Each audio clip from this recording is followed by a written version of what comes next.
तो क्वेश्चन करते हैं। A simple pendulum has a time period t1. The point of suspension is now moved upward according to relation y is equal to kt square. है ना, t का second power है, इसका मतलब ऊपर की तरफ एक्सेलरेट करेगा ही। k की वैल्यू दे रखी है ना, y मतलब वर्टिकल डिस्प्लेसमेंट है। Time period now becomes t2। तो t1 और t2 का रेशो इस तरह से पूछा है, उनके स्क्वायर्स का रेशो पूछा है। तो जैसे एक पेंडुलम बनाते हैं, तो टाइम पीरियड ऑफ पेंडुलम क्या होता था? Time period of pendulum 2 pi under root L by g, है ना। ये तो तब हुआ जब ग्रेविटेशनल एक्सेलरेशन जो है वो एकमात्र एक्सेलरेशन है, ठीक है।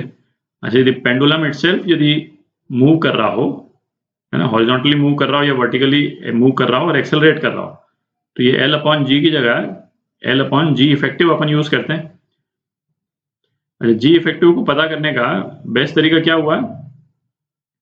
यदि पेंडुलम वाला केस है ना, मतलब यदि स्ट्रिंग है, स्ट्रिंग वाला केस है, तब तो हम टेंशन पता कर लें स्ट्रिंग में, ठीक है।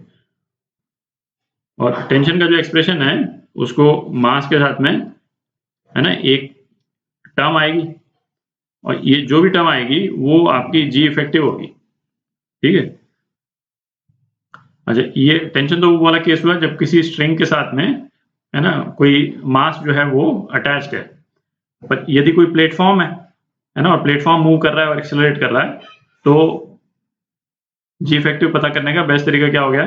आप नॉर्मल फोर्स पता कर लें, ठीक है। और नॉर्मल फोर्स में भी सेम रिलेशन m और उसके साथ में जो भी टर्म आएगी वो जी इफेक्टिव होगी, ठीक है।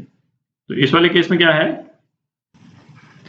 तो जैसे ये वाला केस जो है पेंडुलम का केस है। सपोज ये पेंडुलम जो है ऊपर की तरफ ए से एक्सेलरेट कर रहा है, ए एक्सेलरेशन से, ठीक है। तो अपन स्ट्रिंग में टेंशन कैसे निकालते थे? टेंशन इस डायरेक्शन में एक्ट कर रहा है और ग्रेविटेशनल फोर्स इस डायरेक्शन में, तो tension minus gravitational force ma के बराबर। तो टेंशन कितना? m g प्लस ए, ठीक है। तो इस वाले केस में g इफेक्टिव क्या हो गया? g प्लस ए के बराबर हो गया, ठीक है।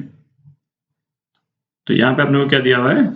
y is equal to kt square, है ना। इस तरह से मूव कर रहा है पेंडुलम, तो